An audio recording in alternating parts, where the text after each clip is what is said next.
the backslash, forward slash, can't remember which one that is, and then your name, and then your password as was set by the administrator. Click sign in.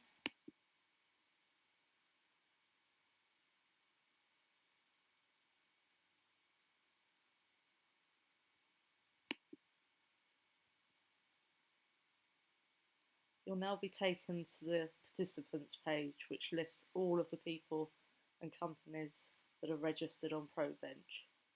There are a lot of them, 4,450 records. If you want to see an overview of the structure of probench, you can click on sitemap. This can be quite a useful way of finding what you're looking for if you've got a bit stuck and you're not sure where things are placed. The easiest way to remember what's where on probench is prepare is where you create the structure of things. Engage is where you make them suitable for sharing with public and participants, where you decide what surveys different participants can see and generate files and feedback and respond to feedback that participants have entered on the contact form on the website. Report is where we create and share brochures and feedback reports based on what participants have entered in their surveys.